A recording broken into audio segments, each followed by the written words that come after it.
From a gap in the ancient walls of the city of Ypres, we follow a route past a corner where once shrapnel fell, walk amongst the long lines of headstones in one of the larger Flanders cemeteries in this part of the battlefield, and end amongst the reeds along an old canal that once took men to an uncertain future in the front line. November is coming to an end, and I've been very lucky this month to be able to get over to the old front line on a regular basis. I've just returned from the Somme with a group from Northern Ireland who was there for the centenary of the opening of the Ulster Tower. And this week we begin at the Lille Gate, where I was on the 11th of November on Armistice Day, sat quietly in one corner of the cemetery, and just before 11 o'clock had a chat with teacher Tom Rogers on his teacher's radio channel to talk about the sacrifice and the remembrance of the Great War and what that might mean to new generations. This year, the number of English visitors in Ypres for the 11th of November was very small indeed, but some were there. Gradually, the pilgrims, the battlefield visitors, are being able to return, and that's a good thing. It's certainly very welcome in the communities and the places and the businesses that are there. But the battlefields, that means, are returning to what they were once again, and that in itself can only be a good thing. Being in the Ypres area for the 11th of November and seeing old battlefield friends on a regular basis once more, it's all felt normal again, the kind of normality that we've all wished for these many, many dark months that have preceded this time. And while it's clear from the news there are still some challenges ahead, the feeling that the battlefields are once more very much part of our lives, very much part of what we do, and we're able to visit them again, feels very, very strong indeed. But you realise as you travel around them at this time, and as I said in a previous podcast, looking at them now, it feels as if nothing has changed and everything has changed. But what you do realise is how much work has gone into the sites and what has been done there over these long months by organisations like the Commonwealth War Graves Commission, but other organisations too, the staff at the Thiepval Visitors Centre. They deserve a big shout out for the work that they've done there. The team looking after the Ulster Tower, and the many battlefield businesses too. They're not just there to earn the money, they are often very heavily involved in remembrance and remembrance tourism. Nick at Who Crater has been involved in the placing of 2 new memorials on the battlefields, for example. One to Lieutenant Keith Ray just outside his cafe, a blue plaque commemorating his loss there in 1915. And when you think about this, you realise how connected together we all are by the Great War, how it brings us together into a common purpose to remember, to return, to never forget, and to inspire those new generations who will come to these places after us. I found myself thinking of old battlefield friends who have now passed, most recently Jackie Platou and his work with the Last Post Association in Ypres. He died during the COVID pandemic, a good old friend who did so much, and his work with the diggers at Bozinger really opened up the whole concept of battlefield conflicts archaeology. But others too, Tony Spagnoli, John Dray, Ted Smith, John Giles, Rose Coombs, so many names of people that contributed so much. And I think all of us in this have a part to play in this legacy, placing information online, working on websites, as I know many listeners do with Rolls of Honour, taking friends and family and acquaintances over to the battlefields and just spreading the word. It's all part of it. It's all part of what we do, and it's all part of our own acts of remembrance that are not just about one day of the year, but for us continue every day. Remembrance, understanding, education, it's a continual process, and we all continue to learn. Every time I've returned to the battlefields in the last few weeks, I've felt as if I've learnt something new, seen something afresh for the first time, looked at inscriptions on headstones that I've somehow missed on previous visits, and cast my eyes across the landscape in that amazing autumn light and seeing the changing colours in the woods and the fields. It's all part of how we continue to react, continue to understand the vast subject that the Great War is. And in that, together, we will continue that process here on the Old Frontline podcast. But this week we head to Flanders and we begin just outside Ypres at the Lille Gate.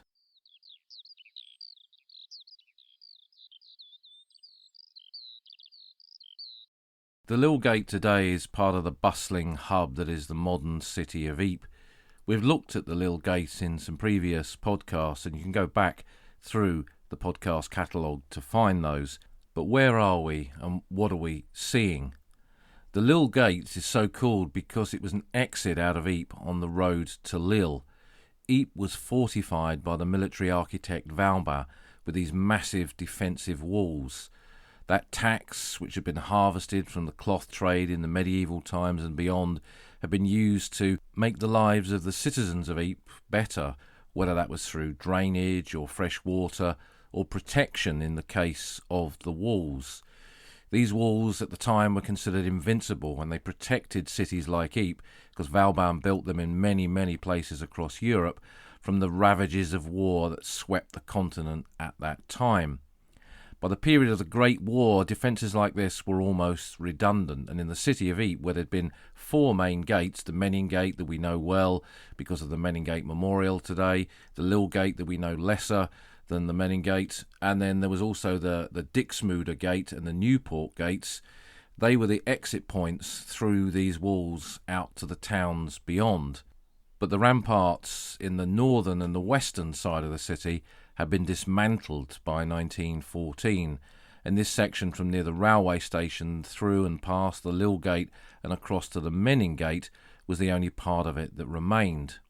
While the Menin Gate is much more famous, the Lille Gate was used extensively during the war.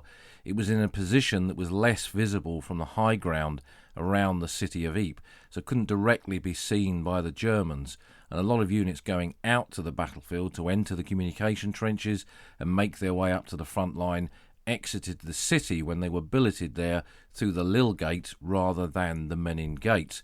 So many soldiers, possibly a very high majority of soldiers who came to Ypres during the Great War, would have passed through here at some point. When we walk down from the ramparts down the little slope, and we mentioned Rose Coombs in the introduction to the podcast this week, this is the Coombs pad, the Rose Coombs walk, and her ashes are scattered in the Ramparts Cemetery there. It was one of her favourite cemeteries on the battlefields, and as a mark of respect for her incredible contribution to our understanding of the battlefields of the Great War, the city of Ypres named this part of the walkway in her memory. And that brings us down onto the main road that comes south out of Lille, the Rue de Lille as it was during the war, and the Risselstraats today. One of Ypres' earliest war museums was here just after the war, and the big wooden door that we can see close to the gate itself was part of that. The walkway that crosses the road at this point is above us, the rebuild of the one that was there before the war, and underneath that bridge we can see the old Imperial War Graves Commission plaques that, like their modern counterparts, were once sited all over the battlefields, directing you to various cemeteries and memorials. These were wrought iron with raised lettering painted in white. They were coloured green. They had the logo of the Imperial War Graves Commission. We'll put a photograph of them on the podcast website, oldfrontline.co.uk, so you can see what we're talking about here.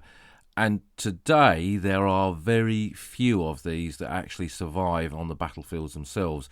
The commission, when it became the Commonwealth War Graves Commission, instead of the Imperial War Graves Commission after the Second World War, removed the majority of these signposts and brought them back to their depots and replaced them with modern ones. But a few still remain in different locations. I know of about 3 at different points, mainly in France. But these are now, in many respects, kind of museum pieces in their own right, because they hark back to an earlier period in the way these places were signed by organisations like the Commission, and it was all part of that early battlefield tourism pilgrimage that took place in the interwar period. On our walk this week, we're going to walk from here at the Lille Gates, just like a unit leaving the city during the war, and out onto the battlefield area.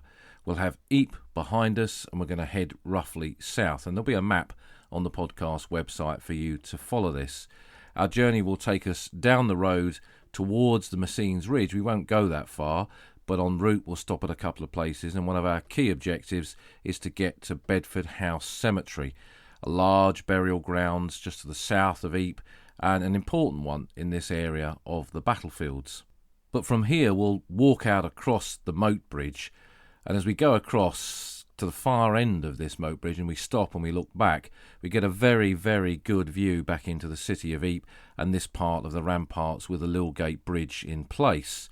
And this was a view that was photographed quite a few times during the Great War. I'll put an immediate post-war image on the podcast website so you can see what it looked like in 1919. And to our left we can see the white splash of stone in the Rampart Cemetery, a cemetery made during the war. There were medical facilities in the ramparts itself and also nearby in the old infantry barracks that was used by the Royal Army Medical Corps for their field ambulances, where there were dressing stations, and men who died of their wounds there were buried in the Rampart Cemetery. Units that worked out onto the battlefield, logistical units or tunnellers, brought their dead back to that cemetery for burial, and frontline infantry units brought some of their men for burial there too. We'll then continue to the next roundabout just beyond the bridge, and this was actually a railway line crossing this at the time of the Great War, and again put back in place and remained in place up until the post-Second World War period, when local railways like this were dismantled across different parts of Belgium, including here in Flanders. So there was a railway line that went from Ypres station round this part of the city and up towards the road junction on the Menin Road, which became known as Hellfire Corner during the war. Now again, we've had a podcast about Hellfire Corner. You can go back through the catalogue to find that one. But this was part of the approach road. So the railway, of course, was not running during most of the war. To have a full-size steam train going along here would have been a massive target for the Germans further down the Messines Ridge and on the high ground around Bellewaerde or Observatory Ridge. But what happened is the engineers pulled up the railway line and they laid a plank road or a railway sleeper road along this route. And it took units that were coming out of Ypres in the safe exit of the Lille Gates onto this planking road and along and up to Hellfire Corner. And in the final approach to it, and you can see that today, if you were to turn left here in your car, you drive up to the tap roundabout where the magic tap is located. This is one of those bits of roundabout furniture put in place where it looks as if the tap is suspended in mid-air. Absolutely no connection to the Great War, of course, but that would have taken you up towards Hellfire Corner as it does today, and then you get onto that next stretch of road. The road drops into a bit of a hollow, and it was there that units were held while the military foot police, who were the managers of Hellfire Corner in many ways, kept them there in a bit of dead ground awaiting the orders that would take them across Hellfire Corner, waiting for the shelling to slacken off and waiting for the best moment to send these men forward. So that was a route up to Hellfire Corner. That's not the route we're going to take today. We're going to go straight over the roundabout and, like I say, head south. But as we head south and we walk down quite a lot of modern buildings, there's some 1920s cottages on the right. One of the old Wargraves gardeners told me that some of the cottages there were used by the gardeners in the post-war and the interwar period, and they would go from there every day out to their various cemeteries. In those days, there was generally one gardener or perhaps a couple of gardeners, depending on the size of it, per cemetery, and they would head off to their burial ground, do their work, tend the graves, cut the grass, look after the plants, and then return home. And if you think that there were 174 cemeteries around Ypres, and that there were at least one or two gardeners in every single one of those, and in the bigger cemeteries like Tyne Cot and Bedford House that we're heading towards, there would have been many more than that. It gives you some idea of the size of the workforce during that period. Today, what the Commission does is employ small groups of men that are responsible for a little tiny grouping of cemeteries in one particular area, and they go out to do that work. Although Fiona Taberry, who we heard in the previous podcast at the Commonwealth War Graves Commission experience, was telling our group when we visited them in Arras that during COVID, when people couldn't work together in confined spaces, so couldn't travel together in a van, once again gardeners were allocated a specific cemetery and they went out to tend that particular burial ground. So the kind of history of it and the way that the Commission operates in them had gone full circle to a degree. So we'll continue past those up to the next road junction, and here the road goes off to the right down towards Kemmel. It's a good route to drive down because it gives you a very good perspective of the Messines Ridge the further you get along it, and no doubt we'll have a podcast episode going down there at some point in the future. The old Belgian barracks are down there. They're about to be decommissioned and turned into a new museum connected to the Royal Army Museum in Brussels. I think this won't be a First World War museum, but it will tell some of the story of the Belgian army in the post-Second World War period. And then to our left is another road that goes down towards Zillebeek. For many, many years, up until relatively recently, it was still cobbled, and it gave you an idea of the old pavé, the cobbled roads that soldiers had to march down during the Great War. And then ahead of us is a railway crossing, the other railway line that runs from Popperinge through to Ypres and then across to Comines and Courtrai. And this network, just like Hellfire Corner had once been, was a main road and rail junction and part of the exit out of Ypres. This wasn't Hellfire Corner, but it was Shrapnel Corner. Shrapnel Corner because it was regularly bombarded with shrapnel, amongst other things, and that's how it got its nickname.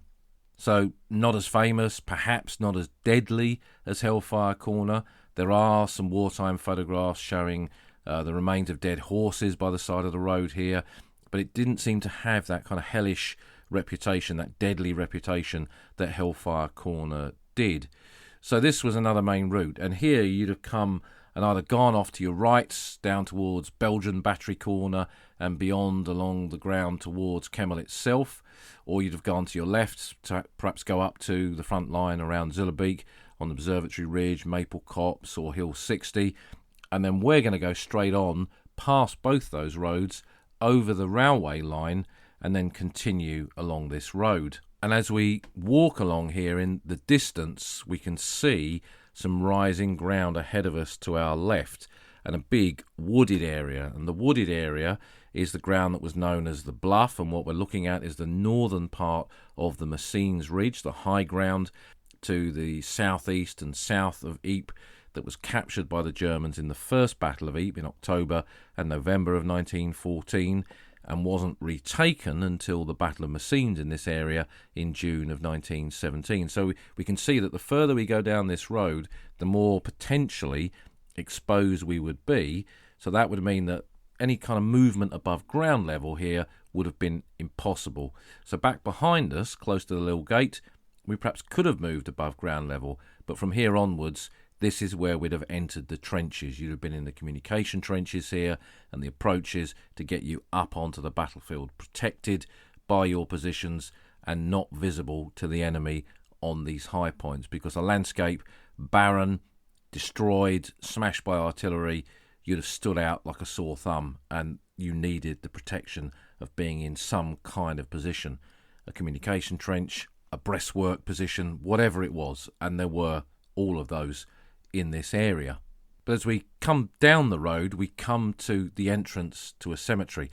It's unlike, I think, a lot of cemetery entrances in that it looks like the entrance to a grand house, and that's because it once was. This is where the Chateau Rosendahl was, one of many chateaux in this southern part of the Ypres battlefield. And the cemetery that we're about to visit, Bedford House, is set out and arranged in the grounds of that old chateau. So we'll go through the main gates, down the gravel road, past the lines of trees, and make our visit to Bedford House.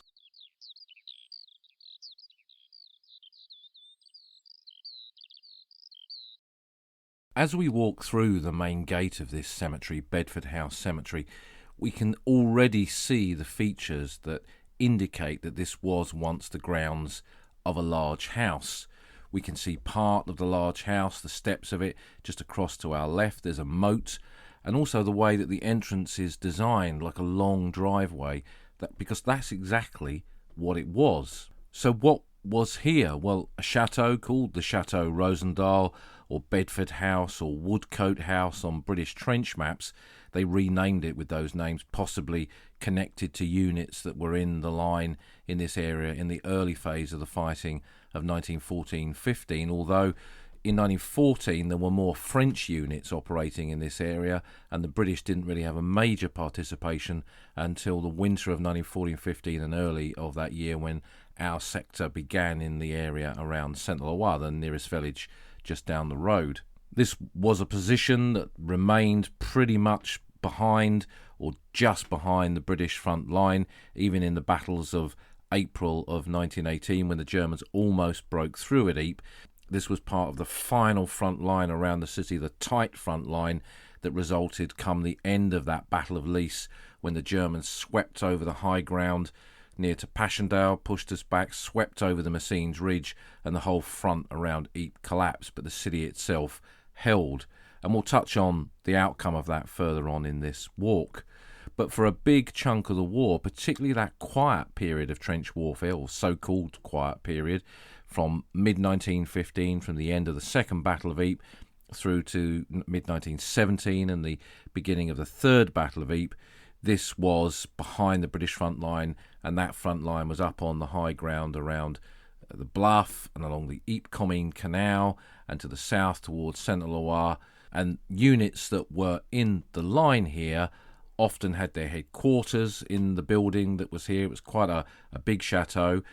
I've not got any photographs of what it looked like before the war, but I've got a wartime illustration drawn by someone in the 47th London Division. They spent quite a lot of time here, and I'll put a copy of that illustration onto the podcast website.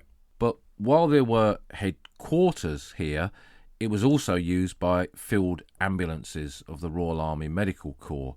The evacuation of wounded was a key priority for any unit holding any sector of the Western Front, and the British adapted and developed their approach to the evacuation of the wounded on the battlefield right throughout the war, but pretty early on set up this process where men would be picked up on the battlefield at regimental aid posts, brought back to a dressing station, either an advanced dressing station or a main dressing station, where a field ambulance of the Royal Army Medical Corps would be, and then they would have their wounds redressed and assessed. There would be some degree of treatment there, and then they'd be categorised and then sent off by ambulance back to the nearest main medical facility, battlefield facility, which would be a casualty clearing station. So this was one link in that evacuation chain. And Royal Army Medical Corps field ambulances took over big buildings like this, not in the upper floors because they were always susceptible to shell fire, but they took over places that had big cellars, and there were cellars here. Now when you walk into the cemetery and you come to this part of the cemetery where part of the building is still visible, there's some stone steps you can see on a mound, for example. It's covered up now, but when I first came here with my school in the summer of 1982, the entrance to this part of the cellars was still open.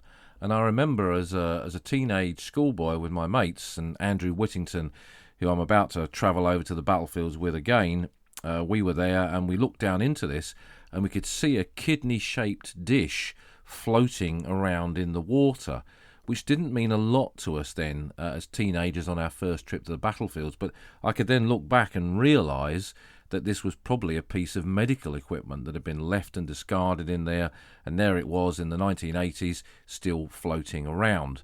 So the cellars of this house were extensively used by these field ambulances for the treatment and the evacuation of the wounded. Now, although British medical facilities were very good, sadly some soldiers died of their wounds, and that's how the cemetery here began. But it was a cemetery that was arranged in a very different way to others. In most cemeteries there were plots. Here they called them enclosures, and I'm not really sure where that enclosure name comes from. in terms of it being used to describe a place where you would bury the dead. But by the end of the war, there were 6 enclosures at Bedford House. Number 1 enclosure and number 5 enclosure were removed immediately post-war. And this, again, I don't have a clear reason as to why that took place. With so many burials, why close one enclosure, move it elsewhere, and then keep the others? There seems no particular reasoning behind that. Enclosure number 6, which was the final enclosure, was somehow lost at this stage, probably due to the terrific bombardments of this ground in 1918. And it wasn't reinstated properly until the pre-war period. That's the enclosure that you see when you first walk into the cemetery over on the left-hand side. It was a cemetery, too, that following the end of the Second World War, a plot was made for 1940 burials, because the British Army, during the withdrawal to Dunkirk, had fought quite a major action around Ypres. I often refer to it as the 5th Battle of Ypres, the forgotten Battle of Ypres. And perhaps that is a subject for a future podcast connected to the Great War, even though it's World War II.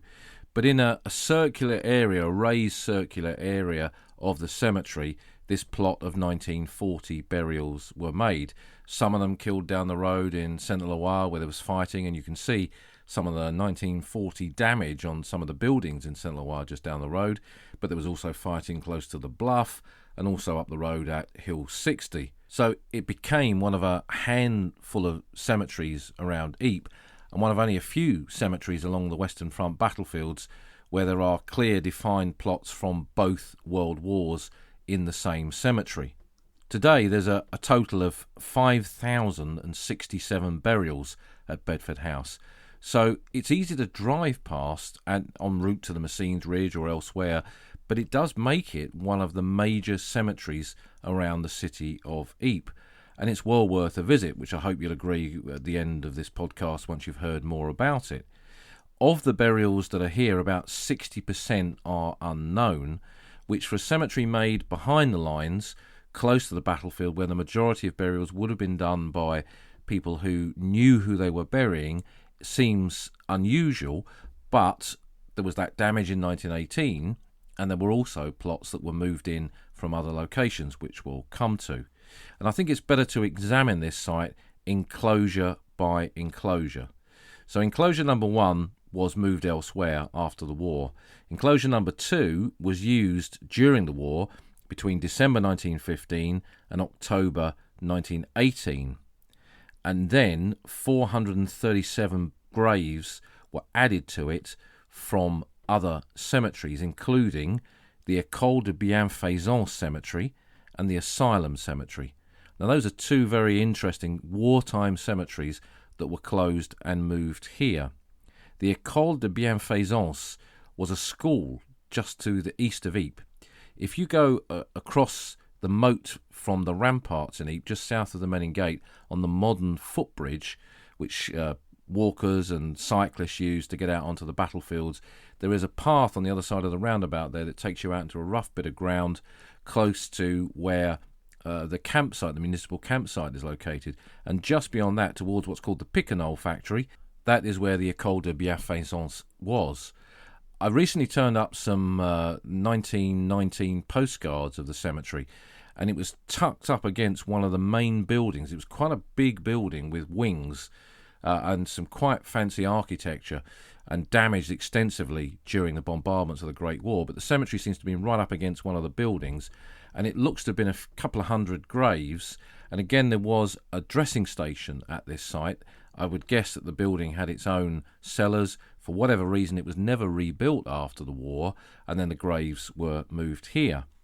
The other cemetery, the Asylum Cemetery, that was on the road between Ypres and Popperinge. The asylum, the rebuilt asylum building, is still there. Again, very fancy architecture, pretty much an exact copy of the building that was there before the war, and it was a mental asylum. And it was used, again, by the Royal Army Medical Corps for the treatment of wounded, and soldiers died of their wounds there. And that one they decided to move because they didn't want families to think that, or have fears about the circumstances of death if they read that their loved one was buried in a cemetery called Asylum Cemetery. What would they make of that? So a decision was made to close it and then move it here.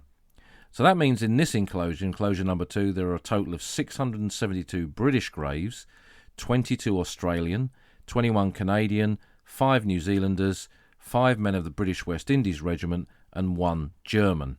There are 33 unknowns and 24 special memorials to men known to be buried amongst the burials in this enclosure.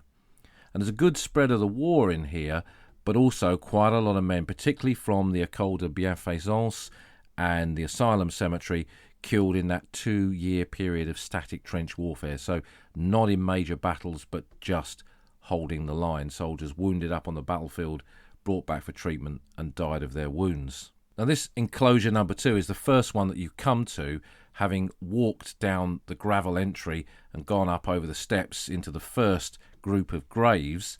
This is enclosure number 2.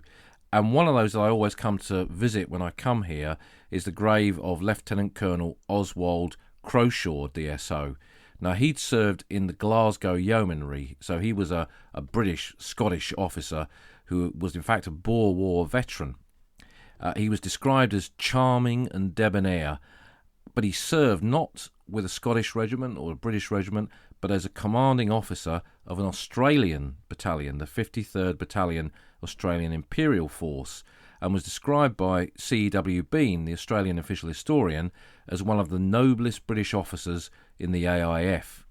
He was killed with his battalion in the fighting at Polygon Wood on the 26th of September 1917, and it's said that he had a premonition of his death. Now, he wasn't buried up on the battlefield there. He was brought back for burial, which wasn't uncommon. When a commanding officer was killed, if his body could be recovered, the men would bring him in and take him back for a decent burial away from the battlefield. So that happened to Croshaw, and then his grave was moved here. So an unusual Australian Imperial Force AIF officer, but one worth a visit, and a fascinating story behind him, and lots about him on the internet, including the Australian War Memorial site. So if we move on to enclosure number 3, that's the smallest. Now, these aren't always easily ascertainable as to which enclosure is where, so it's worth looking at the cemetery plan for this. This is the smallest of them, and there's only 55 British and 5 Canadian graves here that date from February 1915 until December 1916. 22 of them are dead from the 7th Battalion, the East Yorkshire Regiment, who were killed between August and October of 1915. They were a unit formed at Beverley in East Yorkshire in September of 1914 as part of the Second New Army, the second 100,000 wave of volunteers. And they recruited some men from Hull who couldn't get into the Hull POWs battalions, which were rapidly filling up. But also that area's got a lot of really small villages, particularly close to the Yorkshire Wolds. It's a place that I'd love to visit. It's not very far from where I live, and it's a landscape, a chalk landscape that reminds me very much of Sussex, where I grew up, but also of the Somme. And this battalion recruited in that wider area, and the men from it that are buried here, those 22 casualties that are buried here, reflect some of their early casualties. As part of the 17th Northern Division, which was made up of northern regiments, this was their first period of frontline service on the Western Front. So again, these are not men killed in great battles or going over the top. This is men learning about trench warfare, being casualties of trench warfare in the day-to-day activities of that trench warfare. And it's typical, really, this collection of graves of the type of regimental burial grounds that once would have existed right across, not just here in Flanders, but the wider British sector of the Western Front. Men did tend to be buried in unit burial grounds, but a lot of these were swept up in the larger cemeteries or became parts of larger cemeteries, or were too small to be maintained indefinitely and were then closed and moved into locations. So if you analyse graves in cemeteries like Tynecott here in Flanders or Delville Wood on the Somme or Sayre Road number 2, you will find some examples of these burial grounds that once existed on or close to the battlefields that were then closed and moved into those places. As a battlefield guide, we often get asked, my granddad was in the Suffolk Regiment, where's the Suffolk Cemetery? My granddad was in the York and Lancs, where's the York and Lancs Cemetery? Well, there are some examples with both of those where the York Cemetery at Hasbries and the Suffolk Cemetery up in northern France, they do exist, but there would have been other burial grounds. And coming from Sussex, there's a really good little blue book, a map of the Western Front showing the locations of cemeteries. And Naval and Military Press, I think, have reprinted this now in a kind of A4 format with the colour maps, and it lists all of the cemeteries that existed in about 1920. And I looked in there, and there were some Sussex cemeteries, which, of course, now no longer exist and were moved into other burial grounds. To continue with our look at the different enclosures, enclosure number 4 that we're going to come to now is the largest of all the enclosures. So we've gone from the smallest one to the largest one. There's over 3,000 burials here. In fact, there's 3,188 British, 309 Canadian, 179 Australian, 25 New Zealand, 20 Indian, 17 South African, 3 men from the Royal Guernsey Light Infantry, 1 soldier of the British West Indies Regiment, 1 Russian, which is a bit unusual, and 1 German. Of these, however, 2,478 are unknown, and there are 25 special memorials. Now, the original of this enclosure was started in June of 1916 and then used until February of 1918. The original graves that are in here are from units that served largely along the Ypres-Comines Canal and near to what the position that was known as the Bluff, and there's quite a lot of representation from units of the 47th London Division from this period. Now, the 47th London Division was a London territorial division, one of several, in fact one of 3. It came across to France in early 1915. It served in some of the early battles around Festubert and Givenchy. It fought in the Battle of Loos, and then it spent quite a lot of time here in the Ypres salient in the lead up to the Somme, and then after the Somme in the lead up to the Third Battle of Ypres.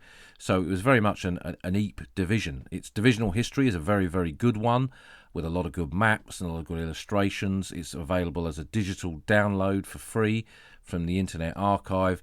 So if you've got any kind of connection to this or interest in it, you can get a lot of information. And one of the plots from the original burials in here, you'll see a lot of graves of men from the London Irish Rifles. You'll see the Harp cap badge on their grave. And this was the 18th Battalion, the 1st 18th Battalion, the London Regiment. And pre-war, to join it, you had to either be Irish or of Irish descent, living in London. Pre-war territorial battalion, mobilised and sent overseas, made up with a lot of wartime volunteers as well. And in April 1917, in the lead up to the Third Battle of Ypres, well, in this case the Battle of Messines, there was a full-scale battalion raid on the German positions at a place called Verbrandenmolen. And Molen is the name for windmill. It was a high point where a windmill had once sat before the war. It was between the Bluff and Hill 60, and the London Irish raided this position and suffered some quite heavy casualties in the attack there. Many of the dead are on the Lille Gate, but the ones that were recoverable or had died and were brought back were buried in here, and you can see quite a lot of representation from that. We tend to think sometimes of trench raids as fairly small-scale things, but they could also be pretty big as well, with these full-scale battalion raids not being uncommon. And trench raiding, I think, is certainly something that we will return to in this podcast. Now, when we look at the burials that are in this enclosure, the vast majority are, and that explains the large number of unknowns, are graves that were moved in from the surrounding battlefields after the war. So again, these are not men buried here during the war by their comrades. There are some, like the London Irish lads, but equally there are many thousands more that were moved in. In fact, over 3,300 were moved into this site. And again, with cemeteries on the Western Front, when you visit them regularly, there are often people that you go and see. So if I take a group to visit a particular grave in a place like this, I help them find their family grave and they make their visit, and I always give them time to have a quiet period on their own, some time for reflection, and so that their visit is a memorable one for them. And leaving them to go about their own devices, I then go off and I pay a visit to the lads that I know in one of these cemeteries. I did it with the Ulster group that I was on the Somme with this week. We went to a particular cemetery for one of them, and I went off to see one of the lads whose story I'd researched in there. But in here, one of the graves I go to, apart from Croshaw, who commanded that battalion of the Australians, I come to see the grave of Captain William Geoffrey Vivian of the 1st Battalion Royal Welsh Fusiliers, who was killed in the First Battle of Ypres on the 24th of October 1914, aged 38. Now, I come to see him because he was a cousin of a veteran that I knew, Malcolm Vivian. Malcolm was in that little coterie of veterans that were particularly special to me, and someone that I went to see on quite a lot of occasions and would often ring up every week, or he'd ring me. And I got to know a lot about his war, a lot about his life, and a lot about his wider story. And he came from a very well-to-do family. The Vivians, V-Y-V-Y-A-N, I believe are the oldest Cornish family. They have a family seat at a place called Trella Warren. And although Malcolm had never lived there, or certainly wasn't born there, he was from quite a well-to-do branch of that family. His mother was American, and sometimes when I look back on Malcolm's story and watch Downton Abbey, I can see quite a lot of parallels there, really. But anyway, Malcolm had all these cousins, some of whom were the same age as him. He was in his 20s when the war broke out, and others were a lot older. And this particular cousin was a bit older, and he knew him. He'd met him several times, but he wasn't particularly close to him. But I remember him telling me, he said, "I'm sure my cousin is buried somewhere near Ypres. Could you find out?" So I found out where he was, and I went there several times for him, took a little poppy cross, and paid my respects for Malcolm. And he was pleased to find that the grave was indeed still there, and was pleased that I went there to visit it for him. So as a connection to remember this soldier who died in the battles of 1914, but also as a way of continuing that remembrance of dear old Malcolm and all that he meant to me and all that I learned from him, which was an immense amount about the Great War on so many different levels. It's always nice to come here and visit his cousin. And his grave is in one of the picturesque parts of the cemetery, which is close to a little stream, a little beak that runs through here, where the Commission have allowed that to go wild. And it's a beautiful sight for wildlife and birds in the spring, and a place I love coming to just for a moment of quiet reflection and contemplation. It is one of the beauties, one of the great pleasures of visiting the silent cemeteries. They give us so much more than just the history and the incredible stories of the men who are buried here. It's the connection, their connection to the modern landscape and the natural world around them. It's all part of the experience, at least in my view, and I know that many of you share that. Now, enclosure number 5 was removed, but enclosure number 6 is still here. So that's our final enclosure that we'll look at. That's the one by the main entrance. And to get to that, once upon a time, you could go over a moat bridge because the moat is in your way. They've changed the layout slightly to make that a bit easier, and the moat bridge has been removed. Now, I've got a photograph from the 80s that I took of that moat bridge. It was part metal and part concrete. I think they'd filled a bit of the concrete in between the metal sections. Originally, I think there would have been wooden planks on it. And at the time, I looked at it and thought, there's something military about that, but I couldn't really put my finger on it. And I discovered many, many years later that, in fact, that it's an engineer assault bridge that was part of the kit issued to engineers, British, Canadian, New Zealand engineers in the final stage of the war for getting across rivers or canals like this. And it would be brought forward and the assault bridge would be put in place. And there it was when I first went there, still in use as a bridge. Sadly, I suspect from a health and safety point of view, because it had no handrails and you could topple off the side straight into the moatway of the old house, it was removed.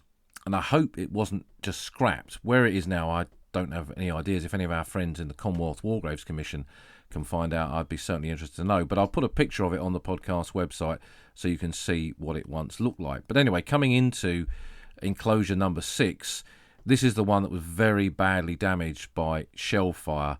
And the records show that post-war there was a decision to perhaps move it to another cemetery. But that never happened. And again, the reasons as to why that didn't happen isn't recorded, possibly because the shelling had destroyed a lot of the graves and the movement of burials may well have been impossible, but that's just pure speculation on my part. Whether records were not properly kept for this cemetery, I don't know, because it has a very high proportion of unknowns. There are 534 burials here, 499 of them are unknown. So it is a vast cemetery of unknown warriors. Now, I've mentioned this a few times on the podcast. I find myself, when I go back to the battlefields now, being drawn more and more to the unknown graves, to spend time with them, just as much time as the graves of the identified soldiers whose stories we knew, because it's easy just to overlook them because we don't know who they are. But why walk past them? Their contribution is no less than anyone else. So I pause and I stop and I sit myself down on the grass in front of them and I think about who they may have been and who they may have loved and who lost them. We'll never know, but they become our own unknown warriors, and I think it's an important thing to do. And here in this final enclosure before we leave Bedford House Cemetery, there are so many of them. But leave it we will and head out onto the road, and we're going to turn left and continue further south towards the Ypres-Comines Canal.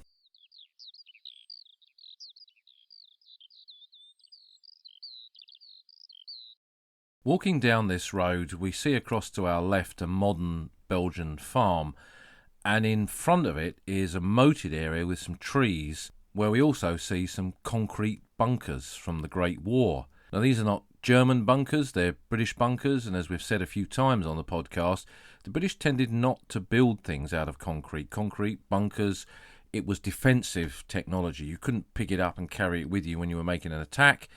It was purely for a defensive position, a static position. And as our policy for most of the war was an offensive one to make an attack, we didn't really use them. But in areas where the front line did not move, such as Ypres from mid-1915 to mid-1917, you do find them. And these ones were an extension of a site where the engineers of the 47th London Division, who had a heavy hand in all the infrastructure that was in this area, made a headquarters, an advanced headquarters here, possibly for brigade headquarters, more likely for battalion headquarters. But the bunkers that we see here now were made by the 153rd Field Company of the Royal Engineers in 1917 and not finished until 1918. The 153 Field Company was part of the 37th Division. They were often referred to as the English Division because all of the battalions that were in it were recruited from English county regiments, and they were up on this part of the battlefield during that winter of 1917-18 period. So these bunkers were probably concrete replacements of existing structures that had been previously used, perhaps structures that were inside some of the farm buildings here, because if you look at the layout of this site, it's a moated farm, and there was likely some kind of farm building in the middle of the island of that moat. Latterly, the work on the bunkers were done by Australian engineers, because in the period just before the German offensives of 1918, the men of Australian units came to Ypres and took over the sector close to the bluff, the ground between Hill 60, Battle Wood near Hollebeek, and built some of the infrastructure here as well. The Hill 60 bunker, for example, is a good example of that, which was used as an observation post to look out onto the German lines in that sector, built about the same kind of time. This became a front line sector, though, following those German attacks. First on the Somme in March, the Germans then broke through here in Flanders in April of 1918, which was officially part of the Battle of the Lys.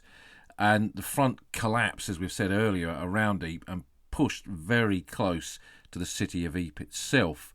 And the Ypres-Comines Canal, and the ground here close to the bluff, was the ground where a defensive line was made from stopping the Germans from getting into Ypres from this southern sector. And the men of the Leicestershire Regiment, the Leicester Powers battalions, they were involved in the fight in this sector in April 1918. And as the front then went static and the spring moved into the summer, American troops of the 27th New York and the 30th Tennessee Division, they took over this sector between here and Wormerzeele. and American units operated in this area as well. In fact, the ground here was not properly cleared until September of 1918 by the men of the 120th Infantry Regiment, part of that 30th Tennessee National Guard Division recruited in North Carolina. And then from here, having seen some combat experience here in Flanders, the unit then went south and fought alongside the Australians in the battles on the Hindenburg Line. One thing, although it's very tempting just to walk up to these bunkers and have a look, the main residence of them these days are goats that are placed here by the farmer, probably to cut the grass as much as anything else. But this is private land. We can't just wander up and go in these bunkers. You could probably arrange with the landowner to go in there, and if that's something you wanted to do, then I would always inquire with the Ypres Tourist Office and see if they're aware who the owner is and whether access is allowed. But having stopped here, we'll continue along the road a little way further to the point where it meets the Ypres-Comines Canal. Now, this whole area of Belgium is a network of canals. The Ypres Canal, which we've spoken about many times, that medieval canal that was built from the city of Ypres up towards the coast, used to ship the barges of cloth back in the medieval times. This is a later canal, this one. It was built in the 1860s, and there were quite a few engineering problems pulling this canal between the town of Comines on the French border and the city of Ypres. There were collapses, some of the cuttings that were made collapsed, and I'm not entirely sure if it was ever properly functioning.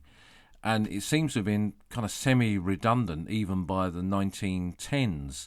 So while you could describe the Ypres Canal as a medieval superhighway, with the transition of barges carrying cloth to different parts of Belgium and beyond to the Spanish Netherlands and other countries, I don't think this was ever used in the same way. And today it's all silted up. But it was a feature on the landscape, and a feature like this containing water often has a part to play in any kind of battle because it can be used as a defensive line.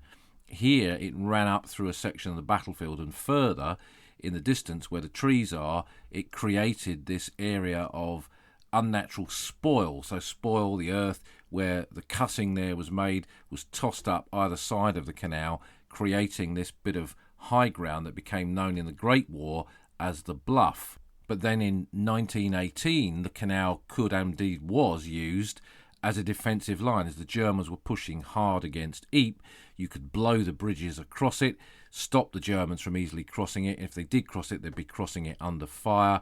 And unit after unit fought in this area, including the Leicesters. The South Downs Battalion of the Royal Sussex fought a little bit further up into the area around the Bluff itself in April 1918, and the Germans were indeed stopped here. But prior to that, where we're standing now, as the road cuts over the canal itself, this was again part of the approach to the front line. This was called lock number 8 here.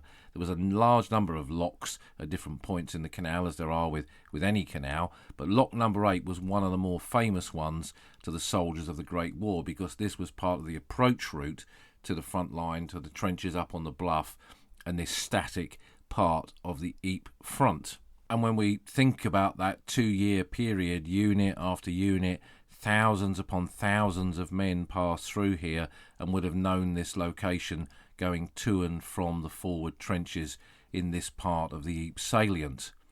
What we've essentially done in this walk really is what we've done in a few other walks. It is not really go into and onto the battlefield as such, the front lines. We've followed the infrastructure of the battlefield to a position as we move forward to those front line areas. And that is an important thing that we do when we visit the battlefields, because it's not just about seeing where X or Y regiment fought, it's about understanding the wider picture. But when we stand here close to this now silted up canal, an area full of the natural world, birds, wildlife amongst the reeds, this whole area is now part of what is a large nature reserve. It's a world away from what this ground looked like more than a century ago, when the ravages of the Great War swept through here.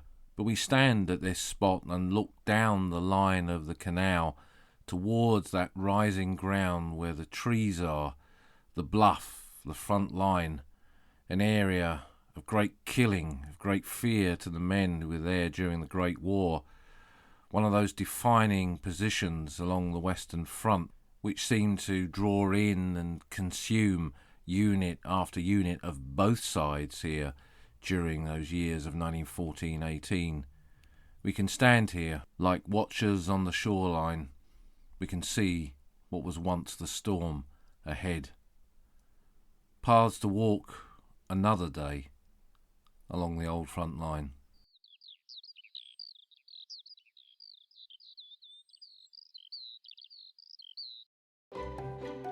You've been listening to an episode of The Old Front Line with me, military historian Paul Reed. You can follow me on Twitter at Somcor. You can follow the podcast at Old Frontline Pod. Check out the website at oldfrontline.co.uk, where you'll find lots of podcast extras and photographs and links to books that are mentioned in the podcast. And if you feel like supporting us, you can go to our Patreon page, patreon.com/oldfrontline, or support us on Buy Me a Coffee at buymeacoffee.com/oldfrontline. Links to all of these are on our website. Thanks for listening, and we'll see you again soon.